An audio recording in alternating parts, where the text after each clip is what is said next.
Hello, welcome all of you to a Quincy Institute webinar on the recent elections in South Africa and the implications for South African foreign policy, economic policy, and of course, relations with the United States. The Quincy Institute is a foreign policy think tank based in Washington, D.C. that researches and advocates for a grand strategy of restraint for the United States. We believe that it's in the national interest of the United States to pull back on some of its most assertive interventionist tendencies and emphasize more diplomacy and economic engagement, as well as combating existential threats such as climate change and pandemics. I'm Sarang Shidore, Director of our Global South program here at the Quincy Institute. The Global South program aims to forge a new bargain between the United States and the Global South that avoids the errors of the past and focuses on the future, achieving a productive and healthy relationship with the countries of Latin America, Africa, South Asia, and Southeast Asia. South Africa just held an historic election. It was not only historic because it was the 30th anniversary of the first fully free and fair elections in South Africa in 1994, after the end of apartheid, in which Nelson Mandela was elected president, but also because of the election results. For the first time, the African National Congress, the party of Nelson Mandela, lost its majority, coming down quite considerably in the vote share. And the main opposition party, the Democratic Alliance, performed quite well, gaining a significant share of the vote. Other parties, of course, won the rest. Now, the ANC and DA have announced the formation of a coalition government, which has expanded to include other parties. President Cyril Ramaphosa, the president in the last term of the parliament, still remains president, has been elected president. But nevertheless, questions remain. How will the new coalition government conduct its foreign policy, including on key hotspots such as Ukraine and Gaza, and of course, on Africa? Will it take a different view toward economic governance, particularly foreign investment and trade, which are so important to South Africa's growth, but also to its key partners? And where are US-South Africa ties headed? So to discuss all this, I have two fantastic panelists with me. I'm going to start with the first, Dr. Kingsley Makhubela. Ambassador Makhubela is a former South African diplomat who served as ambassador to Portugal and Kenya. He also served as special envoy to conflict areas of Sudan, Somalia, and Comoros. He previously served as Director General of the Department of Tourism and Chief Executive of Brand South Africa, the country's brand management agency. He's a founding member of a consulting agency, Risk Recon, which provides political, social, and economic risk analysis to private and public sector leaders. Dr. Makhubela holds a master's degree in diplomatic studies and a PhD in political science from the University of Pretoria in South Africa. I also have with me Ziyanda Stuurman. She is Senior Analyst for Southern Africa at the risk consultancy Eurasia Group, where she analyzes political and economic developments with a focus on South Africa, Mozambique, and Angola. She tracks policy trends in the region, focusing on macroeconomics, security, trade, and energy. Ziyanda has been a policy researcher in the South African Parliament, and she has worked as an advisor on policy making with a development economics think tank based at the University of Cape Town. Ziyanda holds a BA in political science from Stellenbosch University, an MA in security studies from Sussex University, and an MA, another one, in international development from Brandeis University. So welcome to both of you. And I'm going to start with you, Ziyanda. And if you could sort of walk for our audience through what has happened in this election. So giving us sort of a detailed breakdown of the results, which parties gained, which lost, and what is the extent of these changes? Great. Thank you so much for having me, Sarang, and thank you for that introduction. Very broadly, I think you've summarized it quite well. The ANC lost big. They declined in vote share from 57.5% in 2019 down to about 40.2% this year. That's a really large decline, and it means they lost about 70 seats in Parliament, which is going to be, I think, a really important part of this discussion later as we talk about this coalition government. Really, the biggest winner in this election was Jacob Zuma. His party that was less than 6 months old won 14.58% of the vote share, almost really coming out of nowhere, but using KwaZulu-Natal as a power base, where the party won about 46% of the vote there. And KwaZulu-Natal is important because it's the second largest province in South Africa. And voter turnout was higher in KwaZulu-Natal than it was across the rest of the country. So he was really able to turn his popularity and momentum there into what is arguably now the official opposition, to the government in South Africa. And then you have, the DA and the EFF, which kind of middled out in their vote share. The DA was able to sort of consolidate its base and remained I think they gained about 1% vote share in this cycle, whereas the EFF slightly dipped below what it got in 2019 to about 9.5% in this cycle. So you have a number of these bigger traditional parties, the ANC, the DA, and the EFF, either declining a lot, or stabilizing, whereas you have new sort of insurgent parties, and one could argue that Jacob Zuma's party is far left, as well as being socially conservative, really coming to the fore. And I think that has interesting implications for where South Africa is going. Very interesting, quite a change.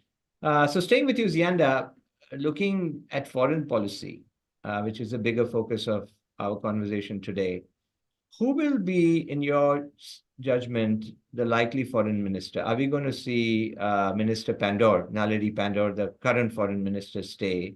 And also, who will be the two deputy ministers in the ministry, which is the Directorate of International Relations and Cooperation, as it's called officially? Yeah, I think we're likely to see Pandor, or Foreign Minister Naledi Pandor, return to her position. She's in a really interesting space because she didn't quite make it back onto the ANC's parliamentary caucus. It was a sort of complicated parliamentary list system that elects someone to parliament, and then that person becomes part of the cabinet.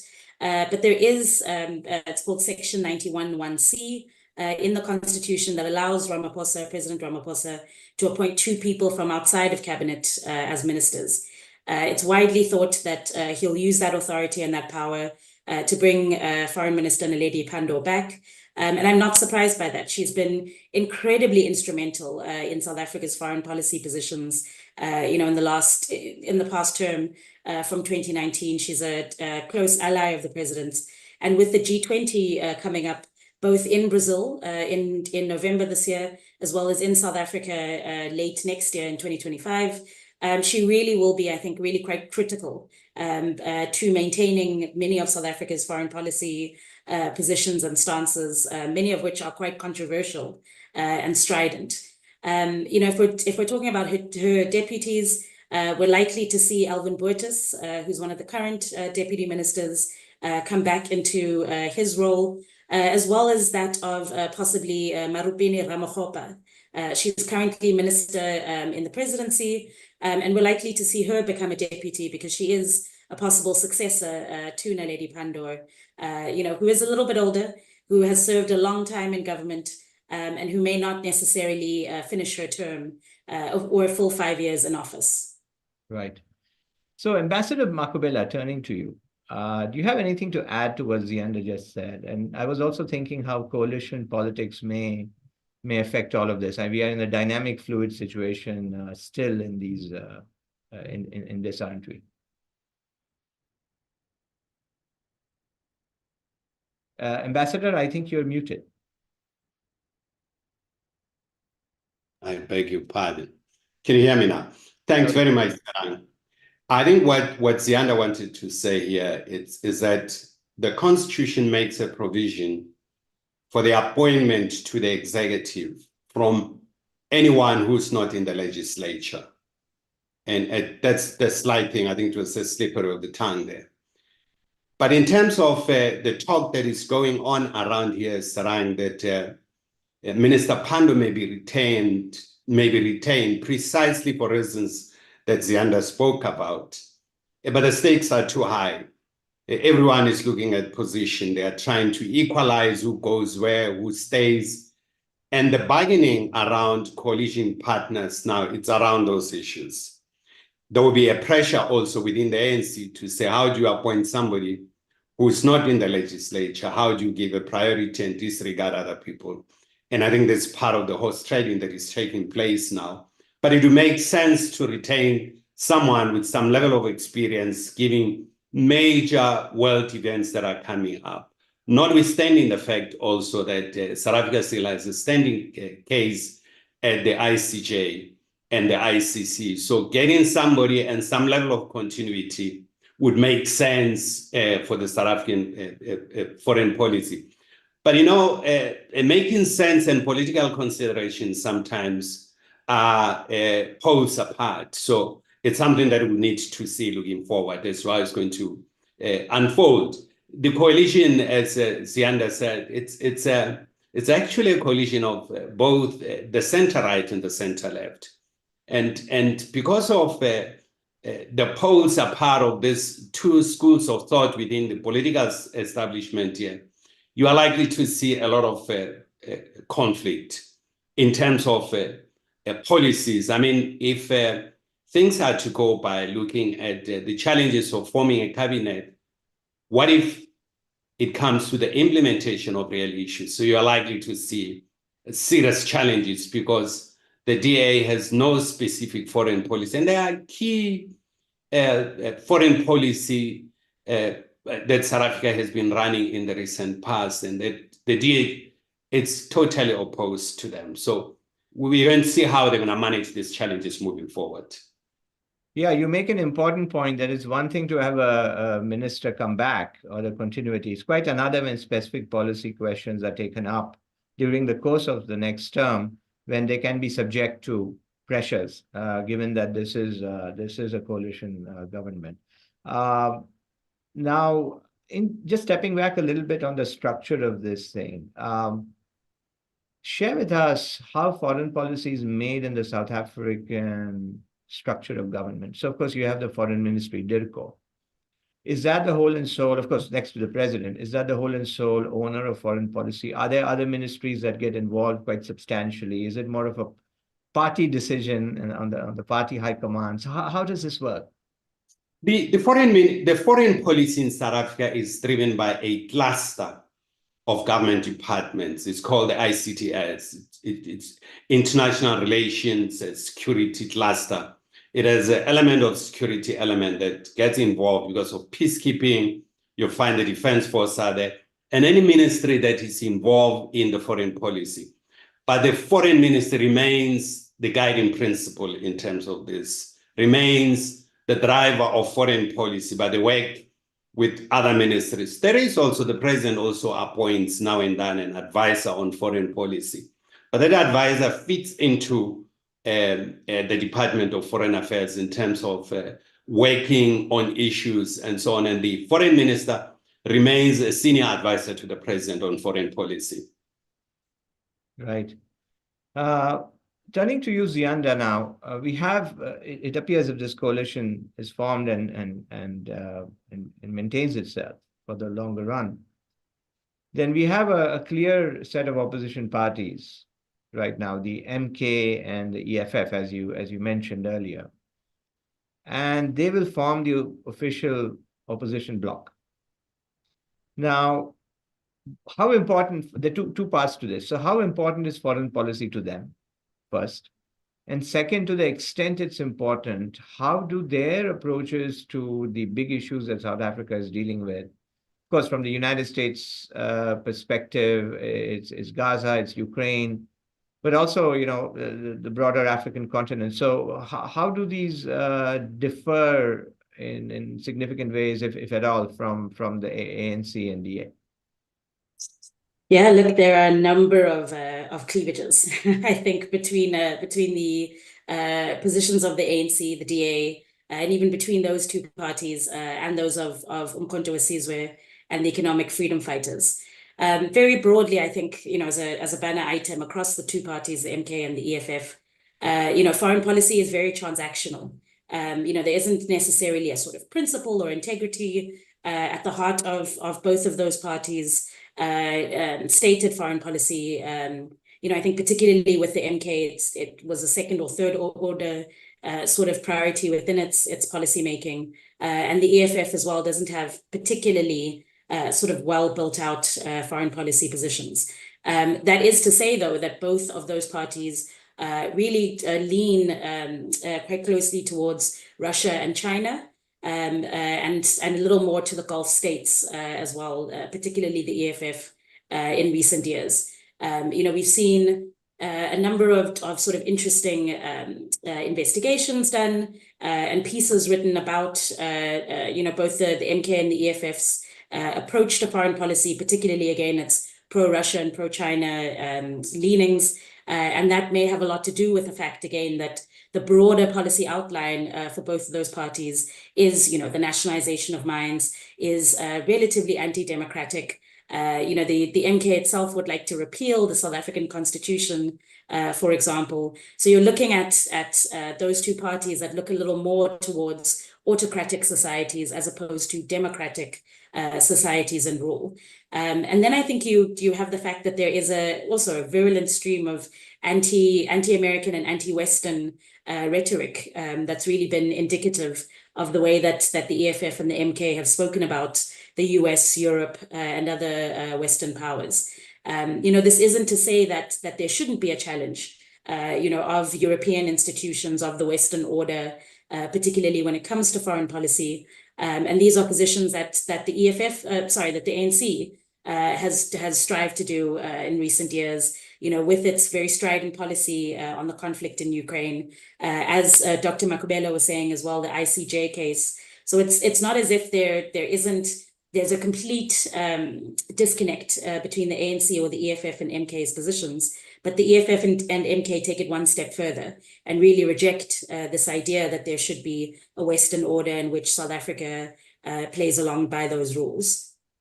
Yeah, and of course we should also keep in mind that Jacob Zuma of the MK was in ANC for most of his life. He only recently, I think, left, and also the EFF has roots further back in the broader ANC family. So in many ways this is a debate, perhaps one can say a sharpening of a debate that begins at the origin of the original freedom movement in South Africa that won independence in effect for the Black majority in 1994. Ambassador Makhubela, turning to two issues of quite significant import here in Washington. One is the war in Gaza that has polarized the world. In fact, in Africa, has invoked strong emotions, including in Latin America, Africa, and also parts of Asia. And South Africa actually has been, as we have mentioned in this conversation, a very important part of this response in terms of taking Israel to the ICJ on the charges of genocide in Gaza. And this case is playing itself out. There's also another burning issue for us here in Washington, which is the Ukraine conflict. After the Russian illegal invasion of Ukraine, we have seen a war that continues to go on and has divided the American political system to an extent. So looking ahead, let's assume for a moment that there will be this coalition that will stay for a while, and Minister Pandor comes back as a foreign minister. Where do you see South Africa's role and its energy on these two issues? On Ukraine, we should mention that South Africa was a part of a peace delegation that went both to Moscow and Kiev raised issues like food security and things that are of concern to the global South. So, Ambassador Makhubela, where do you see these two issues evolving, as making these couple of assumptions? Sarang, whoever comes in as a foreign minister would have to navigate these two critical issues. But let's start with the conflict in the Middle East. You know, as we are now, the EFF sees the South African government foreign policy with respect to the Middle East as a very minimalist to their own foreign policy. They would want to see more. For instance, they are the ones, the EFF is the one that took the matter for a debate to Parliament to want to sever diplomatic relations with Israel. It was driven by the EFF. And the debate was unanimous, even though the decision of Parliament was non-binding on the executive. So the EFF sees that that's one thing that you're likely to see more pressure. But juxtapose that, Sarang, with the DA that is totally opposed to what the South African government is doing in the Middle East. So you're likely to see this conflict within the ANC. So the ANC will be pushed both from the right and from the left by the EFF. So this tussle is likely to create some level of inertia, given the fact that the South African government would not have necessary votes in Parliament for other policy related.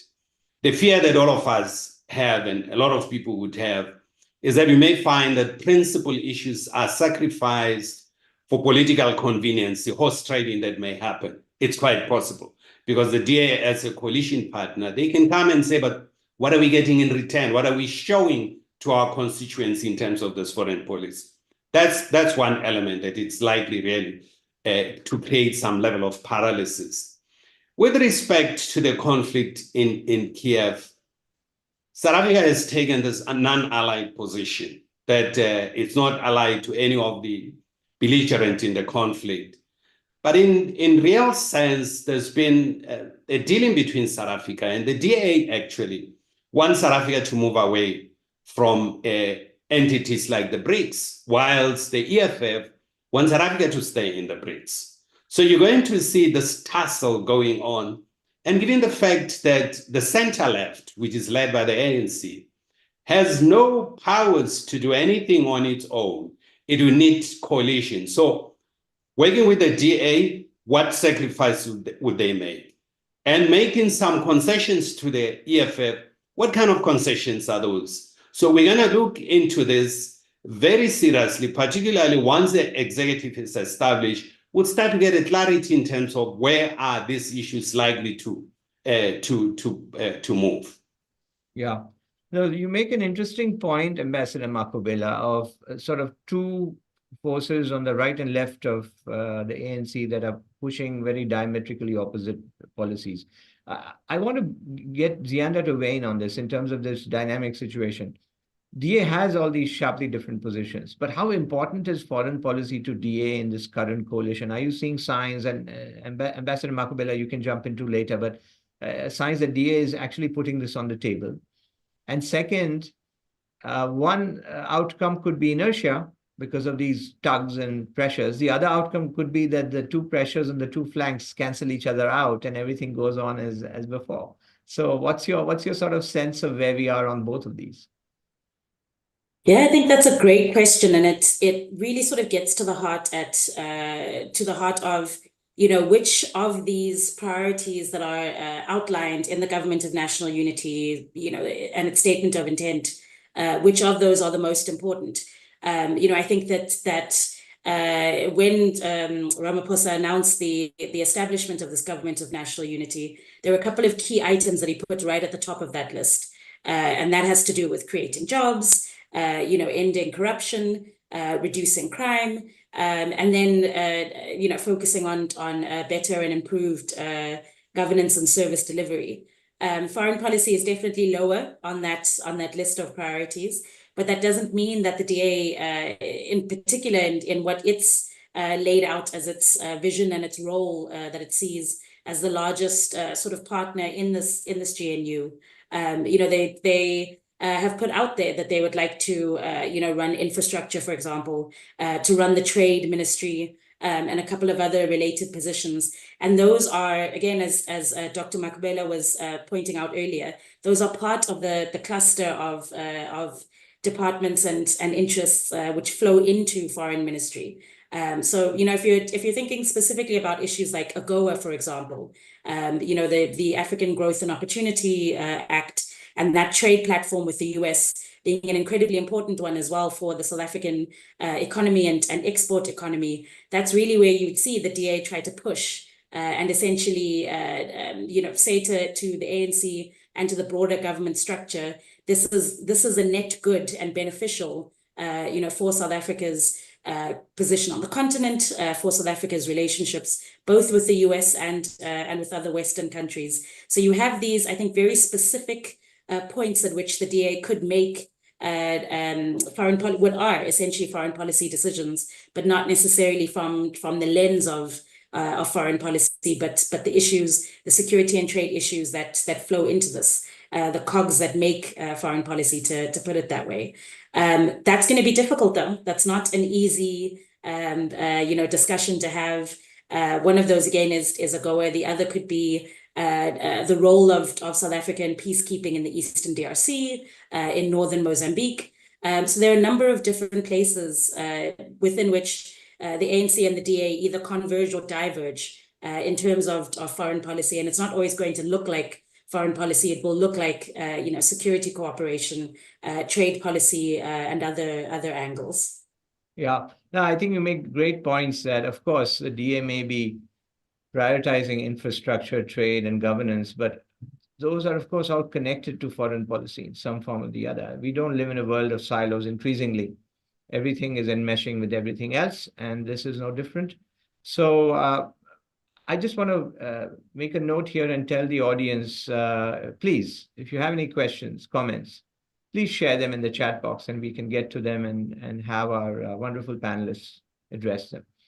Ambassador Makhubela, you can add anything you wish, of course, to what Ziyanda just said, but I also wanted to ask you about relations with the United States. We have touched upon it so far a few times, but nevertheless, as a sort of focused question or discussion, where is that? I mean, the ANC clearly, obviously, President Mandela had wonderful relations with Washington. He was seen as, in so many ways, as a great international leader here by most Americans, and that relationship has continued for years. Recently, there have been some bumps in the road. The accusation that South Africa was importing arms from Russia, which turned out sort of now we are past that. But nevertheless, this is not the same bilateral as it used to be in the 90s and the noughties even, is it? And where do you see that evolving? Sarang, there used to be a binational commission that was chaired by vice presidents, starting with the Clinton administration. Even in the Bush administration, they went on with that. Really, that alliance strengthened relations between South Africa and the United States. And there was a sharing of ideas around a host of issues. But it was then downgraded later on. I think there was no much attention to it. And I must say, this strategic relationship was driven by both members of, or in the executive, by both members of the Democratic Party and the Republicans. So it has been solid in terms of identifying strategic issues moving forward. There's been agreement on many issues. Even AGOA that Ziyanda referred to, the renewal has been done by the administration with the support of both members of the House supporting this. So it has been very solid. But very lately, there's been a really different change of Washington foreign policy around this extraterritoriality behavior of the United States that has created big problems. Last year, we've seen the Secretary of State, Blinken, coming around here, and he unveiled a wonderful document that really defined the strategic engagement of the United States with Southern Africa. That document is fantastic. But there are elements of the document that are really creating a bit of challenges for a lot of people in Southern Africa that seeks to define if country X, if South Africa, for instance, in this case, deals with China and Russia, it cannot deal with the American. It can be a tyranny of either or. And I think with the emerging new multipolarity that is coming on, there will be divergence of issues that are dealt with with different powers and so on. It does not necessarily mean if South Africa deals with China, it means it's against the United States. I think that's one thing that we should try to persuade people to think along those lines. But I'm just worried here that the left here, the far left here in South Africa will have much greater power because the far left is not included in the coalition. So they can say whatever they want to say without understanding the responsibility and the strategic importance of having relations with a major power like the United States. And the United States will remain a major power. And that relationship between the United States and South Africa, it's so crucial, not only for South Africa, for driving a lot of issues, resolution of conflict, economic development, dealing with issues of corruption that are really bedeviling our continent. So the US remains a strategic partner moving forward. Yeah, there's no question. I think it was wide recognition here in Washington that Africa is not only important today, it actually becomes more important going forward with demographics, with resources, with just the diaspora communities. And of course, South Africa is in many ways the preeminent economy, whether you look at the GDP up and down this year or the other, but just on many dimensions, it has a sort of a full spectrum presence in economic terms. We are going to get to the economic questions in a little more detail in a bit. I have a question in my chat box here, though, from Julie Melton. And she wants to know, how is South African civil society reacting to the election results? So can one of you or both of you respond to that, and perhaps a little more emphasis on foreign and economic policies? If I may, Sarang. Please. The business has taken a cue because once the announcement was made about the government of national unity between the DA and the ANC, business was at ease. Business was quite comfortable with that. And they started talking about the business confidence and the rent gaining. But it's also the good news that can become the bad news. Because if you look at the response of the economy, it's not everyone who is involved in the mainstream economy. A lot of people are outside. That's why they voted against the ANC. So projecting this election as victory for business, it's good, but it has negative consequences in terms of ordinary people who don't see themselves as part of this economic positivity that is emerging. And the civil society has been very outspoken in terms of the question of both the poor and the very extreme poor in the country, the distribution of the resources in the country, so uneven, so many people are still left out and so on. And the civil society has been outspoken in terms of those people who are left out and so on. So it's likely to give more breathing energy to those who are left outside this government of national unity, which is the far left within the political spectrum here in the country.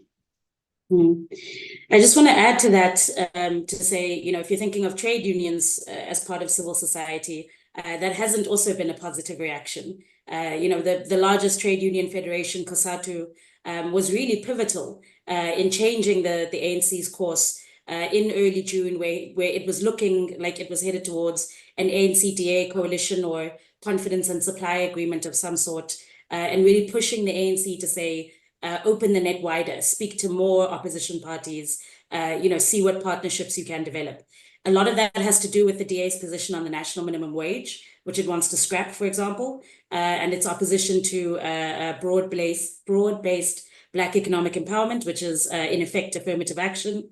So you're not necessarily seeing a sort of long tail or a discussion about foreign policy per se, but you are seeing civil society's concern over some of the more extreme, or not even extreme, I guess, but the largest sort of policy divergences with the ANC. That's become a concern for civil society for how exactly the ANC is going to balance those interests without completely pivoting to new sets of policy.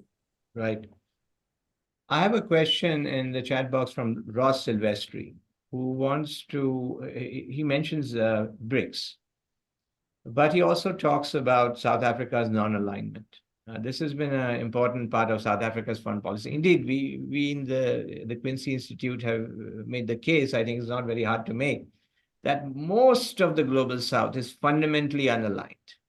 And it seeks to really work with multiple major powers. So there's not an ideological cancelling of any particular major power in the foreign policies. So the question from Ross Silvestri is: can South Africa's non-aligned position help diffuse the tensions? We are living in a world of increasing geopolitical competition between the US, China, Russia, and also some other countries. How can South Africa continue to play this role of trying to diffuse tensions between these great powers?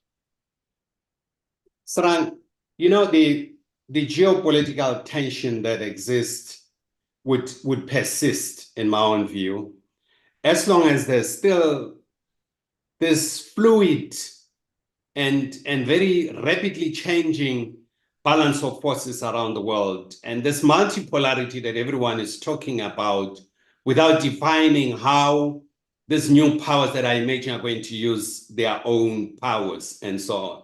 So that uncertainty will keep on defining the new world order that we are all confronted with. But what makes things much more difficult for countries like the United States is the extraterritoriality behavior of the United States that a lot of people take an umbrage at, when the US would develop domestic law and expect those laws to be binding on foreign state. That's where the United States is losing it out. And the United States, in my own view, has a very good instrument of foreign policy and very matured diplomats who can persuade and pursue the US foreign policy without this extraterritoriality, which creates some resentment toward the United States. That's one element. The second element is that, of course, there's a country like South Africa has much more dealings with the United States. If you look at trade between any other countries, we have the biggest trade with the United States. China has just surpassed the United States recently, but the US remains still a foreign direct investment in this country. So it will remain very strategic. So is Germany, is the United Kingdom. And Germany, the United Kingdom, South Africa has this binational commission at a very high level to keep on engagement on related issues. You don't see people complaining that don't engage with these Western countries. Yet you find pressure for South Africa not to engage with it. That's what's creating much bigger problem in my own view, Sarang. But I think at a strategic engagement level, there will continue to be this engagement between South Africa and the United States. And then I think the United States has to come to realization that there's emerging multipolarity. It's no longer the only power. And as soon as the United States realizes that, and our argument, for instance, is that the United States would have to be an integral part of defining the new world power system. You can't do without the United States, so instrumental in that. But as the United States realizes that it has a role to play in defining the new power distribution around the world, is an issue that we all need to look at moving forward. Indeed, the United States is indispensable, although not quite in the way that was perhaps said 20, 30 years ago. It's critical to solutions in the world, and it has to be a part of the mix along with other major powers and a continent like Africa. I wanted to now turn to some of the economic trade issues that are very important for US South Africa ties, but also for South Africa's future. We touched upon AGOA. Now, there's AGOA that is, of course, up for renewal next year, and there's already a bill introduced in the US Congress on the renewal. There's been talk of AGOA will be renewed, perhaps for 16 years. But in the US, there's a lot of conversations on whether it should be the same thing renewed. Most folks think there should be some changes. From the South African perspective, Ziyanda, for you specifically, and Ambassador, you can, of course, weigh in. What are South Africa's preferences on AGOA? Yeah, I think that's a really good question. I think specifically given that for a number of years now, there has been a really delayed conversation on what AGOA looks like in South Africa, given how advanced sectors of the South African economy are, as opposed to other AGOA partners such as Swaziland, Lesotho, and others that are not necessarily producing or trading the same goods as South Africa is. Look, I think that the automotive industry is a huge net beneficiary of the AGOA program, and so I think that what South Africa will want to see is a continuation of current policies in place in that respect, as well as parts of the agricultural sector and economy. But much more broadly, South Africa wants to see these sort of longer terms of renewal, so that there isn't this contestation and back and forth over AGOA that can be really disruptive to the business environment. South Africa, Ghana, and a couple of other countries have specifically spoken about how large retailers, large manufacturers or producers, to a certain extent, put their plans on hold, put their plans for expansion or for more business or trade on hold when AGOA comes up for renewal, because they're not sure, if a South Africa, if a Ghana, if another country will still be eligible for AGOA. That's critically important to South Africa. If you also think about, the intense bitterness, I think, given the US ambassador's statements about South Africa trading arms with Russia and what that meant about potential sanctions. And then on top of that, you layer the aspect of AGOA, given that South Africa hosted the AGOA forum in Pretoria at the end of last year. So South Africa's real key interests in programs such as AGOA, but broadly trade with the US, is policy certainty. If we're looking a little bit further ahead, and if you're thinking about the US election coming up later this year, if there is a change, to Trump and the Republicans, whether they win full control of the US government or not, that relationship between South Africa and the US was really quite fraught in the Trump years. There was not a lot of love lost between the two, and there were certainly cold relations, I would say, between the US ambassador in South Africa and the government. So it really comes down to certainty, whether it's business certainty, whether it's foreign policy certainty, whether it's the certainty of the relationship with the US. That I think just really stands predominantly over any conversations of US-South Africa relations. Right.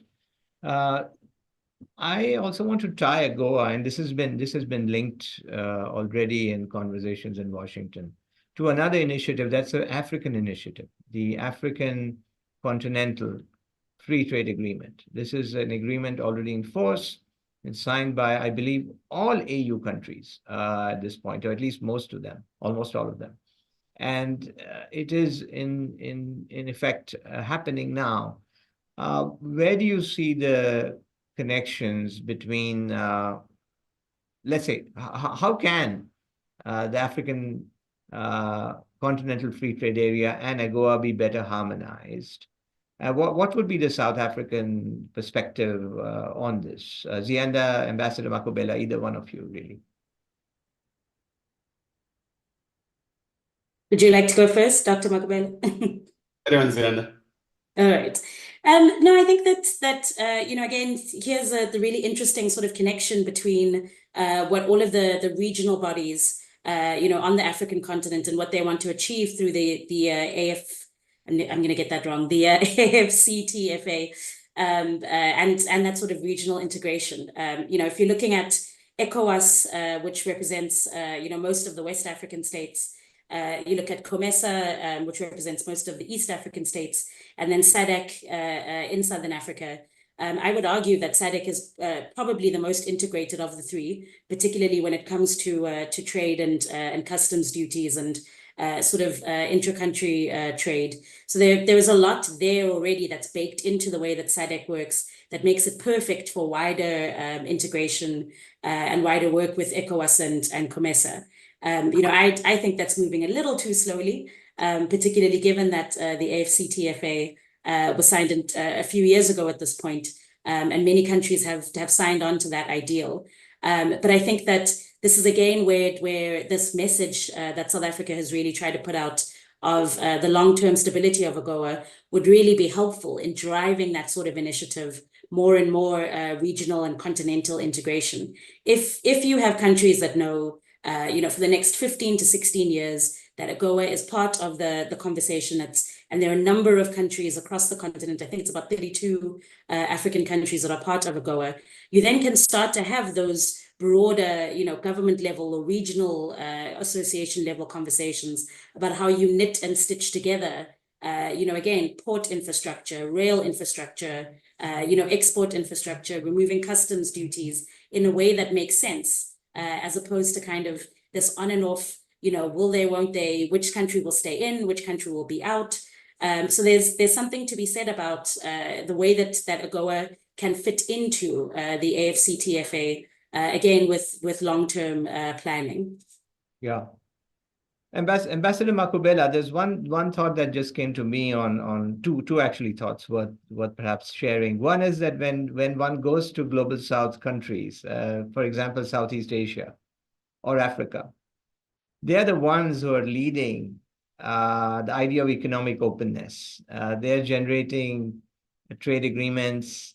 Of course, there are always qualifiers, but fundamentally the idea that there should be more trade, more open trade, it benefits more than it harms. In Southeast Asia, you have the Regional Comprehensive Economic Partnership.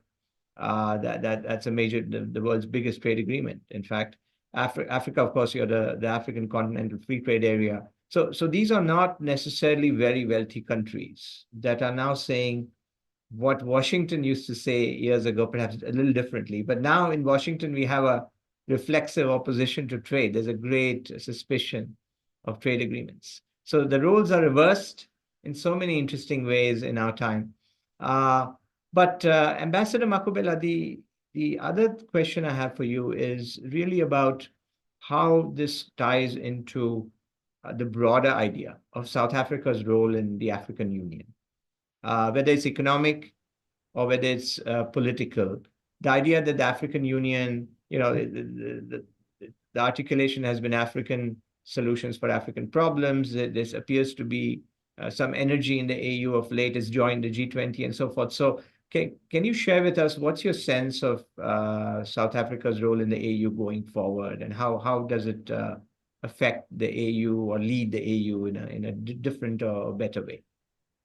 Sarang, the AU is kind of paralyzed at this moment, given the recent development in West Africa, military coups that have been taking place. And there's a standing policy from the AU in terms of how to deal with such states. So this paralysis is actually affecting a free movement of goods and services around the continent. Excuse me. You'd have seen the movement of the gas pipeline that goes through Niger that has been interrupted. It affects a host of trade protocols that exist. So whilst we're speaking about free trade agreement, there are inherent challenges that Africa is going through, and the paralysis in terms of lack of leadership in decisively dealing with these issues. It's at the forefront. Though there's been a free trade agreement signed and ratified by a lot of states, but in terms of operationalizing some of the protocols are concerned, Africa is still lagging behind. The movement of goods and services, you would have had Dangote last week, he in a widely publicized article saying that, he's one of the biggest investors in the continent, saying that to move from one country to the other, he has to get 35 visas, which will fill more than his passport for him to move around. So there are still related challenges that ought to be dealt with by the member state. And I think the movement in terms of dealing with those issues are very slow. But Ziyanda is quite correct to say part of the challenges that we're seeing again, it's this communication coming from Washington, particularly from the House, about how they intend to deal with issues like AGOA and so on. You get two messages. And there's been a position that was taken by lawmakers in South Africa as playing a negative role in terms of the US national security concerns and so on, and want to take a very hardline position. But I must say, Sarang, that the free trade agreement is not an instrument that is only there for the United States. The Chinese are looking at it. The Russians are looking at it. And other regional powers, the Mercosur countries, are looking at it.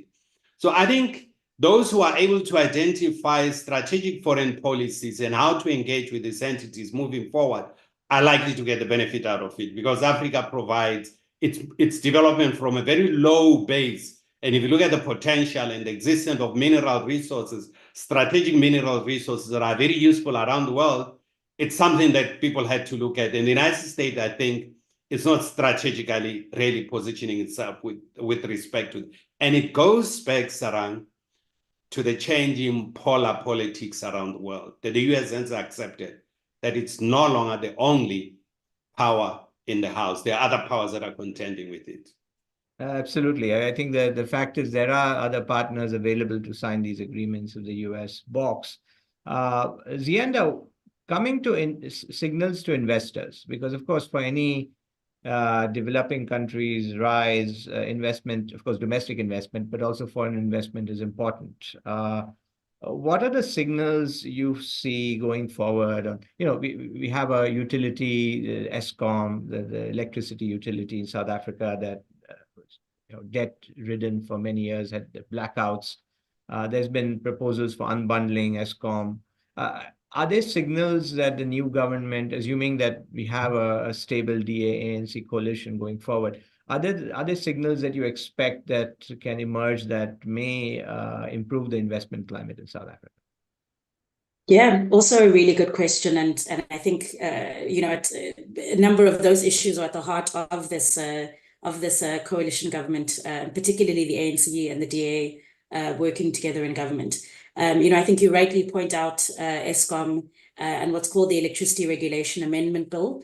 We're now 90 days, almost 90 days and counting of no power outages or significant power outages in South Africa, which was, very, very difficult, I think, to imagine just a year ago, given the lack of stability in electricity supply. And I think Eskom is finally, turning the corner. They haven't turned the corner just yet. We're not yet in winter when outages may occur, but is slowly starting to turn the corner. And I always talk about, the possibility and the likelihood, high likelihood of Ramaphosa signing the Electricity Regulation Amendment Bill as a positive signal, because not only does it unbundle Eskom and start to create this competitive electricity market, it does also create policy certainty around renewable energy. That was something that's been sorely lacking for a number of years.